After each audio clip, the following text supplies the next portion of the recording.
Hi, everybody. Welcome aboard. Nice to see you. Okay, good. Of course, a few announcements here at the top as well. I'm Tammy Bruce, the spokesperson. Thank you all very much for being here. This week, the Trump administration and the Department of State achieved significant milestones, advancing peace, strengthening U.S. partnerships, and realigning foreign assistance to better serve American interests. The Quad, a partnership between the United States, India, Japan, and Australia, held their foreign ministers' meeting here in Washington, D.C., right here at the State Department. These officials, representing 35% of the world's combined GDP, advanced an ambitious agenda to enhance collective security and economic resilience. Quad countries agreed to expand maritime law enforcement, cooperation across the Indo-Pacific, reinforcing their shared commitment to uphold international law and freedom of navigation.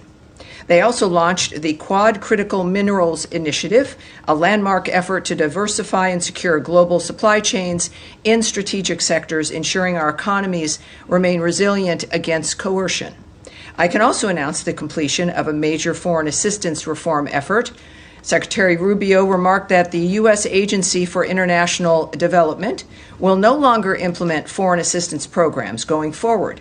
The Department of State will take the lead on administering foreign assistance programs with a mission that directly advances our national interest, accountability, strategy, and efficiency. This restructuring puts U.S. taxpayers and American priorities first, marking a new chapter in global leadership.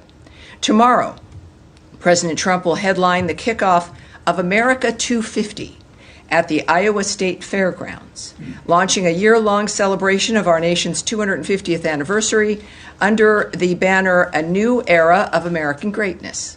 The America 250 National Tour will bring community-focused celebrations to all 50 states and U.S. territories. Finally, this week, Americans around the world will join in celebrating our nation's independence. July 4th is a time to reflect on the freedoms and liberties we all cherish. And we wish everyone a safe, happy, and meaningful Independence Day. And with that, we will take your questions. The imperial we, the individual I. All right, everyone. Yes, sir, go ahead. I know, just to slip through there. Go ahead, yes, sorry, sir. Just a quick question on Iran. Iran announced today that it's suspending its cooperation with the IAEA. Surprise. I would like to have your thoughts, I have comment a few. on that. Yes. We of course, do have a little bit to say in that regard. First of all, and I want to get this correct here, it is, we'll use the word unacceptable, that Iran chose to suspend cooperation with the IAEA at a time when it has a window of opportunity to reverse course and choose a path of peace and prosperity. Iran must cooperate fully without further delay.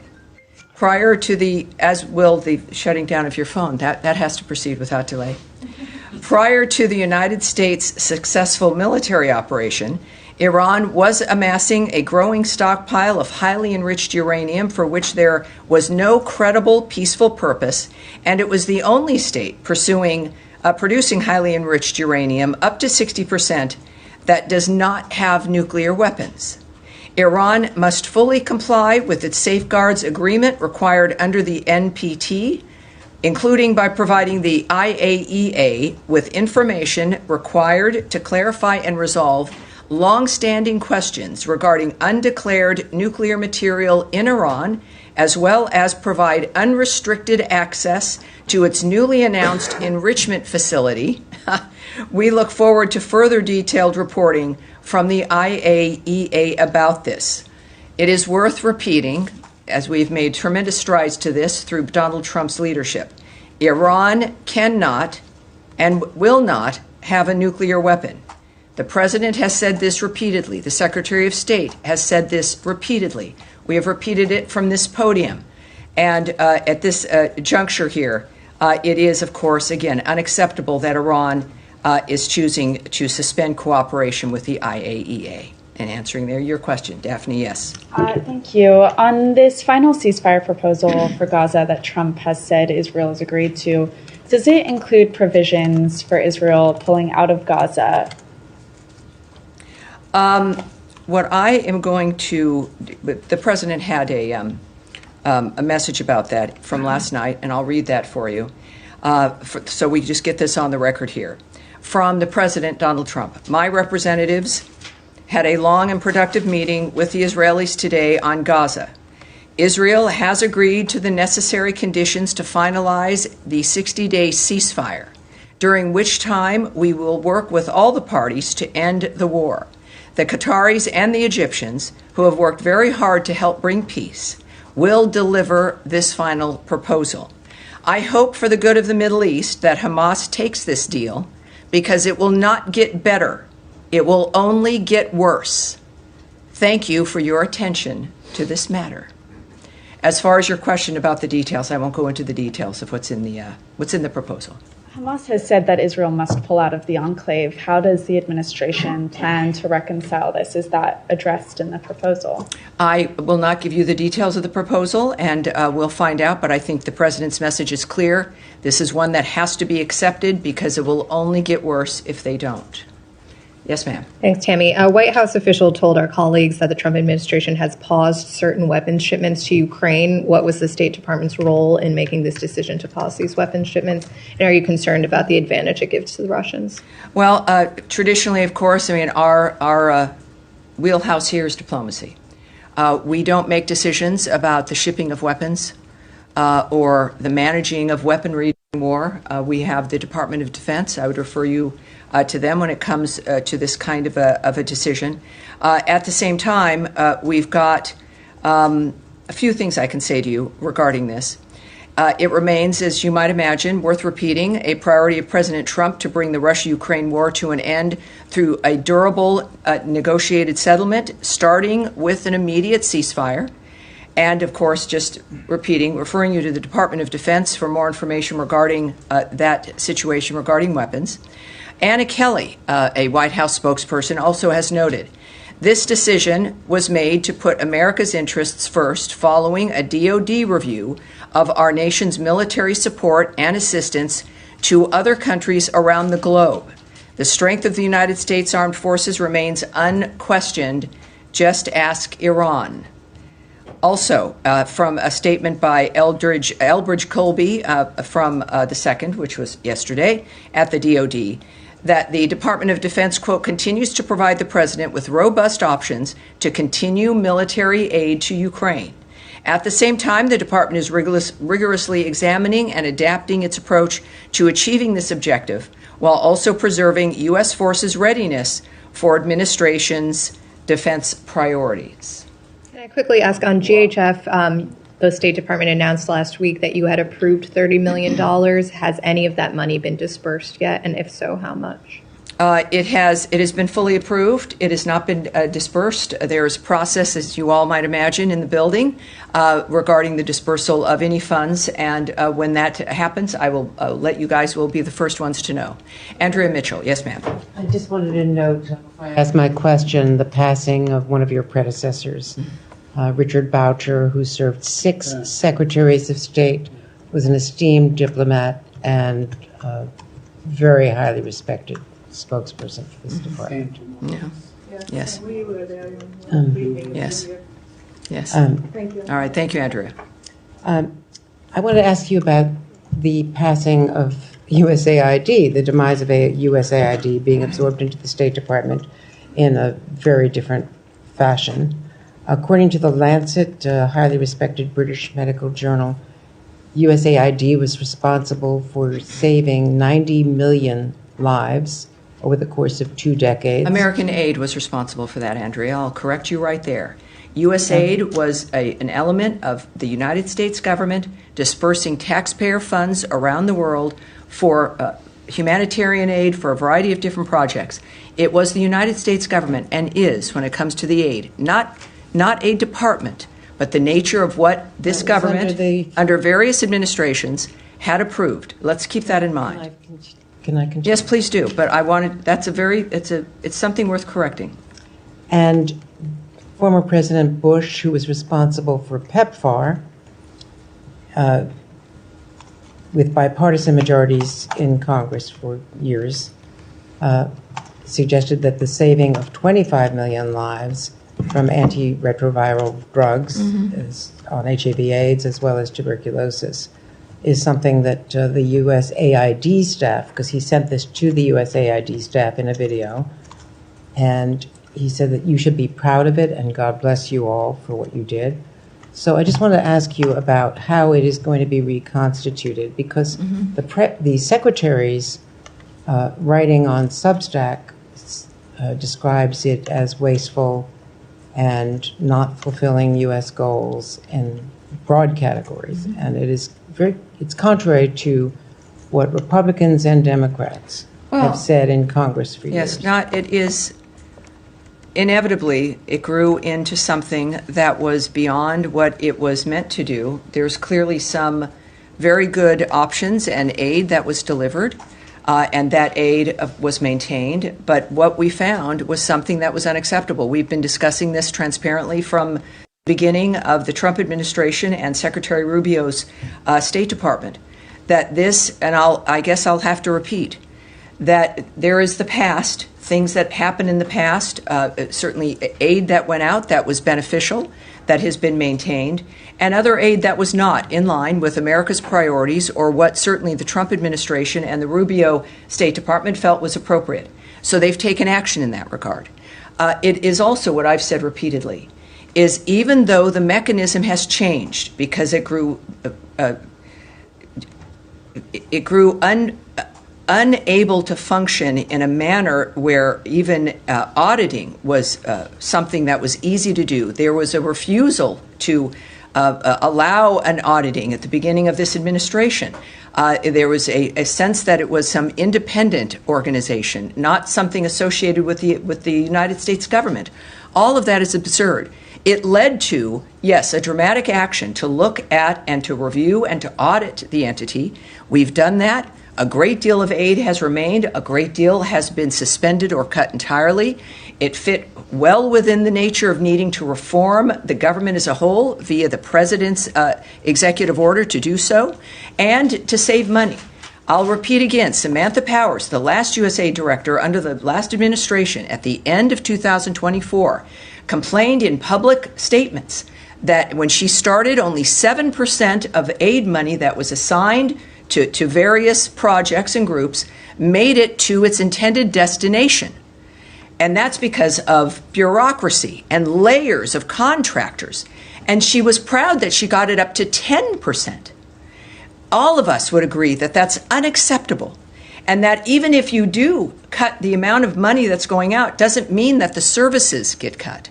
It doesn't mean that the benefits get cut. It could, in fact, mean more services, more benefits with less bureaucracy, with services getting directly to the people who need it. I'll finish. You stated a number of things that I think are unfortunate, and the American people deserve to hear an answer.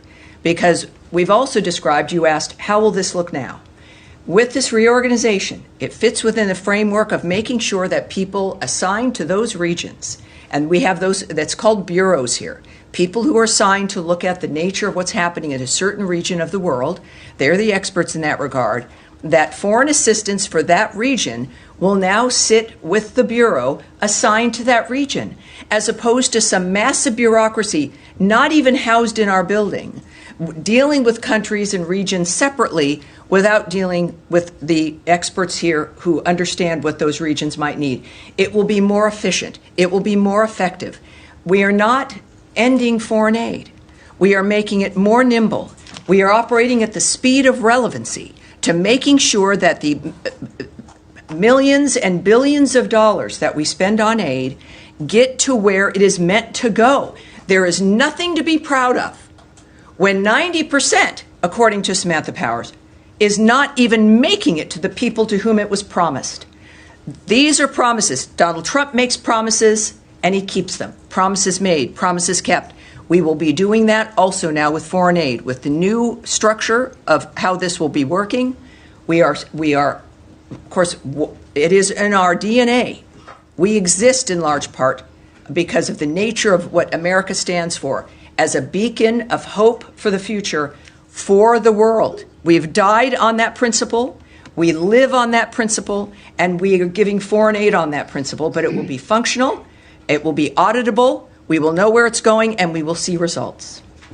All right. Yes, sir. Thank you, Tammy. I have two questions on Ukraine. I want to press you a little bit more. I know you referred to the Defense Department. Yes. But the Ukrainians appear to have learned about it from the media this morning. Is there any reason behind the failure when it comes to communicating this to the Ukrainian allies? I would argue that that is not correct. Obviously, perhaps some Ukrainians heard about it in the news. Our communication lines with Ukraine have always been robust. While it was not, well, I will not discuss who delivered the news, but that is a conversation clearly that is something that occurred because of the importance of this project to the United States. We have been Ukraine's biggest supporter emotionally, militarily, financially, and there's a reason for that. At the same time, as we've also said and the President has said, and the Secretary, that we in fact have got to make sure, because we have a global front of what it matters to America, and that's why we've been asking our European partners and allies and friends to also chime in because of the nature of the fronts that we are always dealing with around the world. And that is sometimes a decision. At the same time, the DoD statement made clear that they have robust options as we continue to work to assist Ukraine when it comes to the options that they might have. That's from the DoD, and I don't doubt that. So we should, I think, be cautious about judging the nature of what has just occurred, considering our commitment that remains for the country of Ukraine. I want to take it, Tammy, but the president from the get-go made it clear that his American first foreign policy objective when it comes to Russia-Ukraine war is to end the killing. And these are defensive weapons that Ukraine needs that for that very reason, to end the killing of Ukrainians by the Russians. How do you square that circle? Well, it's not, one doesn't need to complete the circle or square it. Our commitment hasn't changed. The nature of how we're able to make that commitment is going to be based on what is best for America first. It is the President's point of view, his guiding hand about the nature of what needs to occur. And it is certainly two nations at war. And America has made a huge difference in that regard. And the President still has worked to have people at the table, that this can only be solved diplomatically. That, of course, is the State Department's wheelhouse. And that's what he wants. He has made several remarks returning to this now with the Israel-Iran situation at least managed. And this is not something that the President is not addressing. It is clearly on our plate all the time. Certainly, he has specifically referred to the nature of the continued slaughter. It is unacceptable. It is a horrible dynamic, the targeting of civilian areas. The world knows this. This has been something that's been discussed. The President has expressed his fury over this issue, and that has not changed. So, again, be cautious as things move along from day to day. Yes, sir. Thank you, Tammy. Just going back to Gaza, I know you said you didn't want to go into details, but can you perhaps... You can ask. I might not answer. Well, I'm going to ask if you can perhaps speak more broadly then about what gives President Trump so much optimism that he can get the deal through within the next few days, especially given that the parties are still so far apart, with Hamas saying it wants Israeli forces out while Israel say it wants an end to Hamas. So there's just a lot of daylight still between those two. Well, parties. Is there? Well, can you but you see, we should not. You're presuming a great deal, which people do have to presume, because the details of something like this, of course, do remain with the negotiating partners, the leaders of nations. What you can tend to see in the media often is just simply not true, or wishful thinking. But whatever it is, what I think we all have noticed, and this is not giving away anything, is that the Middle East changed a couple weeks ago, very dramatically. It changed forever. And the work of the President of the United States, thank God for him, is going to make sure that this is not a lost opportunity. We can say this simply by having watched him most of his adult life in some capacity, but certainly with what he's given up and sacrificed to be the leader of this country. So the Middle East changed dramatically.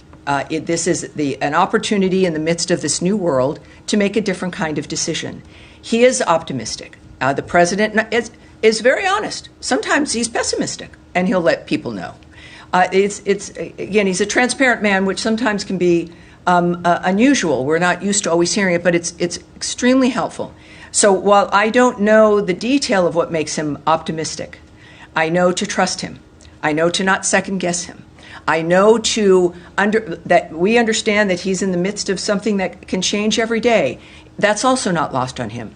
But the changes that he's been able to bring about has been brought about by the power of his personality and leadership, along with the support of an American government that is in line and embraces what he wants to accomplish. I think that is why he's optimistic. Seems to be a different tone. I hope it works. Of course, again, these are all fluid situations, but he knows things that we don't. And I look forward to finding out if it's this week, if it's next week. But I'm grateful that he's the one making the decisions. Nadia. Thank you, Tammy. Just to go back to the Middle East, is the 60-day ceasefire proposal, was it the same one that Mr. Witkoff proposed to both parties, which includes releasing 10 I can't speak to that. 15? One way or the other. I won't give you details regarding that. No details at all? No, I'm sorry, I can't. Okay. Just now you just condemned the attacks on civilians in Ukraine. Of course. Yesterday there was an attack on a beach cafe in Gaza where 24 civilians were killed, including our colleagues, a female journalist was killed as well. Does the United States condemn the killing of civilians on target? Well, we have always, one of the reasons why we do what we do is because no one wants to have civilians killed, either in a terrorist act, in war. One of the things that the President has repeated, as has Secretary Rubio, is that the carnage has to stop. We have decried the killing of civilians throughout every conflict that exists. At the same time, it's why war is hell. It's why we want something more than a ceasefire is important, but it can't be back and forth. There has to be a durable end to all of these conflicts. So we mourn like everyone. Of course, the killing of civilians, with whomever it is that's engaging in these conflicts. But that is why we're so committed to Gaza, to Israel's right to defend itself. We were as horrified by October 7th and the slaughter of those civilians. This is why it has to end.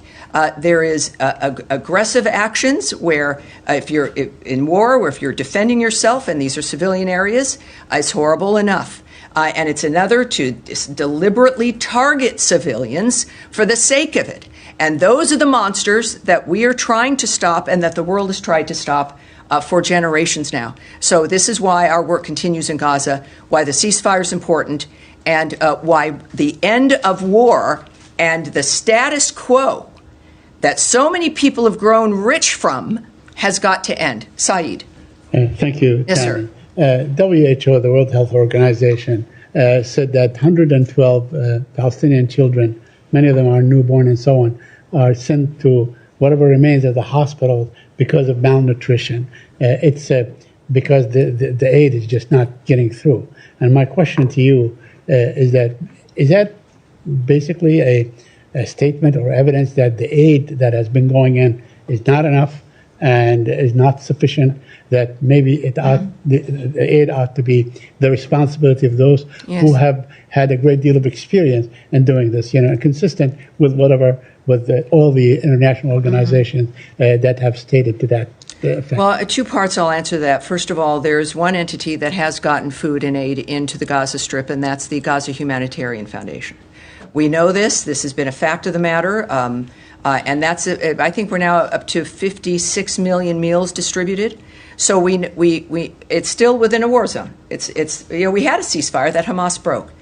I would say on the other issue, when it comes to the horribleness of what happens in a war zone, in this case in Gaza, it is occurring because Hamas refuses. It broke a ceasefire on October 7th. It broke another ceasefire that was attained for the Gaza Strip. It is now refusing, at least up to this point, prior to the change in the Middle East, to continue to agree to another ceasefire. They maintain their firearms. They are maintaining hostages, people they've kidnapped. And so, yes, it is horrible. And it's something that we are working to stop. But I would say regarding aid, we'll just make an admission here. It will never be enough. There will never be enough aid going into a war zone. There will, no matter how many depots the GHF, the Gaza Humanitarian Foundation, sets up, it will not be enough, because the only way you have a normal life with enough aid and enough food and being able to live your normal life is in an area that is not at war or being held hostage by a terrorist group. So to attempt to normalize the environment that is under this horrible cloud of terroristic monsterism, of the slaughter of innocent people, the using of people as human shields, the using of hospitals as a cover for your operations, the using of schools as a cover for your operations. It is obscene. It is inhuman. So it will. What we do in the midst of that environment will never be enough. And it is a key, though, to unlocking a door, to get to a point where you can have a ceasefire, assisting those who are held hostage by the terrorists, and being able to get to a point where you actually have a ceasefire, removing those who do not abide by the ceasefire, and then begin to build a genuinely different future for the people in that area. What a concept. So we do our best. We know it will never be enough, because the situation is obscene and unusual and unnatural. But we will do it until we also then move to change that situation for the better.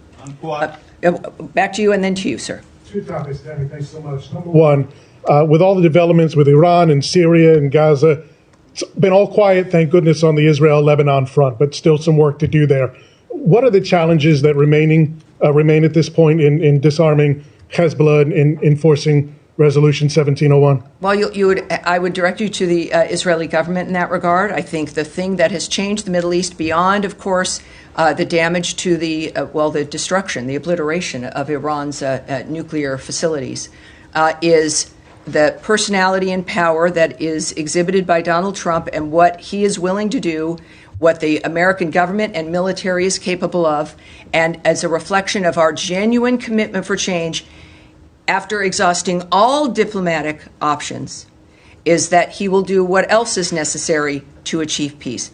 That is something as a message to the entire Middle East, including to our allies, and to those who have stepped up as an example regarding the Gaza Strip, the regional partners there willing to step in and help make a difference for the future there. So the biggest issue, and again, for specifics, you'd have to speak to the Israeli government, but for us, we made that decision last year in November without knowing how it would need to be applied, but it's also because of the American people that we're able to send this message to the world that we are still here, we are still the team you can count on. America matters, we know it, and we're going to defend our country, which is what it needs to exist in order to have this hope for the future. All right, yes, Eric. Thank you, Tammy. Wanted to ask about. I understand the decision on which weapons to provide to Ukraine being one taken at the Pentagon, but from a diplomacy standpoint, does pausing the weapon deliveries for Ukraine make it more difficult to get Russia to come to the table in terms of a peace agreement or a ceasefire because it somehow relieves potential pressure on them? It's a very good question, but it's good that it's not going to be a factor because we haven't paused sending weapons to Ukraine. This is one aspect, one situation, one event that has been changed. As you heard from the DoD, there are multiple robust other options and efforts regarding the Ukrainian situation with weapons. Again, I don't speak for the DoD. I can only refer to their statement and to what they've stated very bluntly. The president has also indicated his remaining commitment regarding Patriot missiles. This is not, I will reinforce this is not a cessation of us assisting Ukraine or of providing weapons. This is one event in one situation, and we'll discuss what else comes up in the future, but be wary of painting too broad a brush there. All right. And another, sorry. One more. You just a few minutes ago put out a statement about about Secretary Rubio's phone call with the foreign minister of Mexico, Juan Ramón de la Fuente, in which they spoke about issues relating to transnational crime, terrorist organizations, of which the Mexican cartels were declared in the first days of this administration. We were busy. We were busy. Yes. I was wondering if you could talk about the importance of the relationship with Mexico, but in particular the designation by the Treasury Department of Mexican banks that were involved in money laundering, and whether that was part of the discussion between the secretary and his counterpart. Well, other than what was on the readout, and for the Americans watching this, you too can see the reports of phone calls and meetings that we have. We put out things called readouts, which give some detail of a phone call. Not everything. It's not a transcript. But you can go to state.gov, here I go, and you can subscribe. And you have a lot of different options. You can get statements by the secretary. You can get schedules. You can get just all kinds of things. And I encourage everyone to do that. But I would say that it's clear that we have an excellent relationship with Mexico.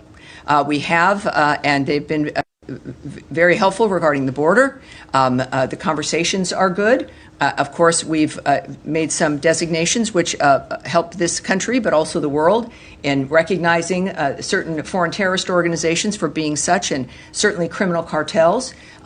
So I won't give you any more details about the call than what was publicly distributed, for the most part. But I can tell everyone that our relationship is excellent. And this, of course, is part and parcel of the Secretary's theory regarding diplomacy, is that it's about people and it's about relationships, and we reinforce that all the time. I have a feeling I will never again hear from Matt Lee if I don't call out on him because you seem to, maybe it's you have a shoulder issue, that you can't raise your hand. Did you have, like, I had torn rotator cuff surgery once, and it was very difficult to raise my hand. Well, I said you have a bruise on my elbow. Well, that's because you're sitting with your elbows on the table, not raising your hand. What can I do for you, sir? Well, actually, I have a very easy question. Is Secretary going to be joining the President and Prime Minister Netanyahu at the White House on Monday, or does he have other plans? The Secretary's schedule I can't discuss at this point. Sorry, it was an easy question and an easy answer. Okay. Is that the depth of it? Yeah. All right. Sure. All right. Now, wait, hold on one second. You, sir, and then you'll go. Go ahead. Question on Iran. As you mentioned, Iran's nuclear program has been shattered by the U.S. and Israeli attacks. Has been past tense, but yes, but go ahead. The Iranian foreign minister has asked for assurances from the U.S. that there will be no attack on Iranian soil if the talks are going to be resumed, if there's going to be a resumption of talks between Iran and the U.S. What's the U.S. stance on this? Well, again, I'm not going to get ahead of my skis here and preview for you what the Secretary or the President might decide, because it certainly is in the President's hands. You heard my remarks regarding their rejection of the IAEA and those that situation, of course, that is unfortunate. And again, it's a very bad decision. So they seem to be, not surprisingly, making bad decisions. But it's going to, the President, as we've seen, is also a very generous man. He cares about all the people, and he knows Iran can be great again. And yet that's going to be up to the Iranian people. But so far, I can't discuss what they may or may not do in that regard.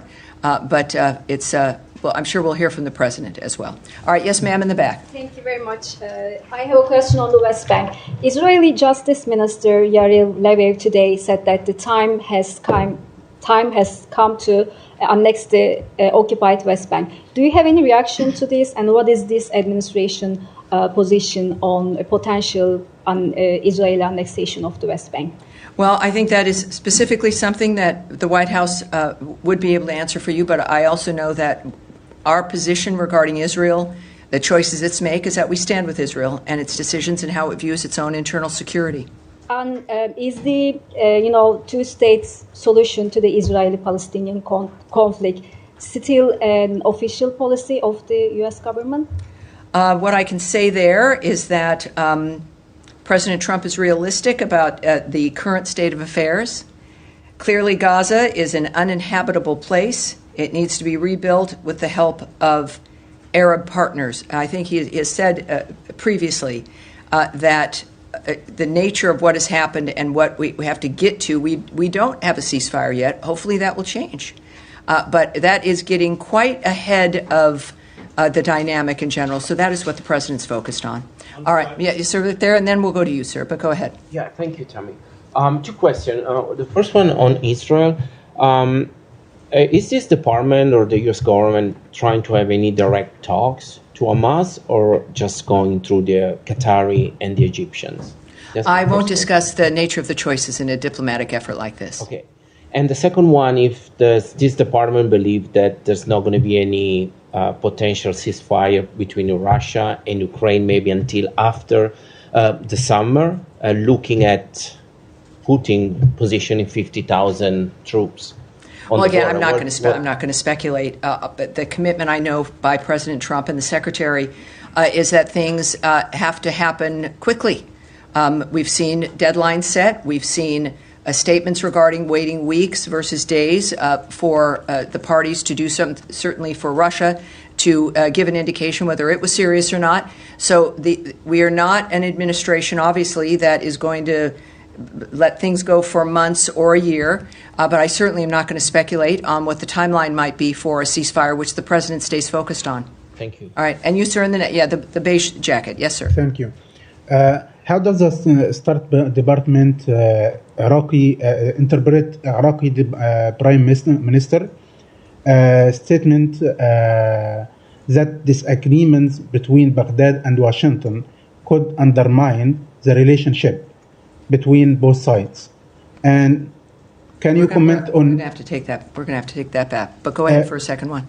Can you comment on reports that Iraq has moved to accelerate a radar system deal with South Korea in light of recent regional developments? We're going to take that back as well, if you don't mind, sir. When we say, again, for Americans watching, when we take something back, we get an answer for that reporter, and we get the answer right back to you, sir. And we will do that for sure. What? All right. Yes, go ahead. Thanks, Tammy. I just want to come back to USAID, given that the official closure of it happened this week. Sure. Will state or the administration be releasing a breakdown of how much it has cost to shut down USAID for the taxpayer to be able to see that? For example, how much does it cost to bring some 2,000 USAID officers back from the field to the US, including their family members? How much does it cost to do payment settlements for contracts and grants? How much does it cost to sever local staff? I love that there's now questions about how much things cost. I'm not used to those kinds of questions. I don't direct the nature of the choices that are made about what's conveyed, but I think that what obviously has underlied all of this and what we know when it comes to the saving of money is that we are saving Americans a lot of money. And I know it's going to be in the interest, as I will argue, to share with the American people, and we tend to share how much money we're saving them. Now, in the midst of us doing our work, there's also expenditures. There always is. So it costs money to run this building, as we are also saving money in other ways with things that were wasteful programs. So we will, certainly the American people will see the results of the fruitfulness of this work. Will that part be public or not? Well, I think certainly as they've been public in the past, certainly the Trump administration is public about money that's already been saved through a variety of work, including DOJ's work. I don't know how that will look, and I'm not going to get ahead of that. But I would think that, yes, obviously they're going to be proud of the nature of the money that is saved, and in order to make sure the American people know what that effort has gotten to us. Yes, ma'am, in the pink. Two questions. First question about the aid delivery to Gaza. Since there were so many Palestinians killed or injured during getting this, is GHF looking at all into another dynamic, another way to deliver aid into Gaza? And the second question, President Trump said many times that he has another vision for the Middle East. He wants a permanent solution for Gaza. This is a deal for 60 days. Could we look at this as he's laying the ground for a permanent ceasefire in Gaza, or is this just another attempt? What he does because he expects it to work and it leads to what he wants to accomplish. This is, in any dynamic, and certainly in this framework, as we've even said about Russia and Ukraine, you can't discuss anything else until the shooting stops. You can't discuss what the peace will look like until you stop killing people. That's clearly, I think, a very basic dynamic. in this case, of course, I think that when you've got to get a ceasefire, and then you can begin to look at what the next steps will be. And if there's a ceasefire, obviously it's elements that everyone has agreed to, which would also then lead to what President Trump's vision is at the end. It's obviously that will be peace. It's not going to be the world's longest ceasefire. It's going to be peace that's achieved fundamentally by the changes on the ground, which we have already seen implemented over the last couple of weeks. And the aid? Again, we're dealing with, I'll just say this one more time. We're moving aid into a live war zone. It still exists because Hamas will not put down its weapons, won't stop killing people. It has an interest in the aid getting to the people. It has an interest in that to stop. Their strength has been to control the food, to steal the food, to use food as to make money, to use food to keep the Gazan people at bay, reliant only on them. It is dangerous to have people who are getting food, who are getting their meals, who realize that something else can help them other than the monsters who've been running their lives. So they have an interest in creating a horrible environment. It is a war. I think considering we've got, again, 56 million meals to date, and that is a dynamic. I would suspect that, like with every endeavor, there's adjustments that are made based on the situation. I don't have those details, but considering the success so far, we should all be proud of the nature of what's happened as we continue, because it will not be enough to go to a ceasefire and then to a durable peace as guided by President Donald Trump. All right. Yes, sir, you in the red tie. This will be it. With the VOA Persian. Question, are you able to confirm reports that Americans have been arrested trying to leave Iran? I do, and I'm glad you asked that, because we heard about that very early on. So while we can't remark on individual reports, of course, we have long warned U.S. citizens not to travel to Iran, and that is especially true now. Anyone with a U.S. connection in Iran, including dual U.S. Iranian nationals, are at significant risk of arrest and unjust detention by the regime. If you are not currently in Iran, do not go. If you're in Iran, please see our most recent security alert and make plans to safely depart. We understand that the Iranian American diaspora in the U.S. may especially feel the need to go. We are not immune from that desire. You go visit family members or loved ones. Do not go. Don't do it. You cannot help your loved ones from jail. So I think that's our position. I appreciate the question. And that's going to be it for today. All right, everyone. Have a wonderful Independence Day, 4th of July. And we will see you. I'll be here next week, Tuesday and Thursday, for more. And remember, state.gov, whether you're at home, here as reporters, sign up for all of our alerts, and also keep an eye on things, as Eric does, with the readout of the Mexican phone call there. Thank you, everyone. Thank you. Thank you. And I hope your shoulders, it gets better, Matt.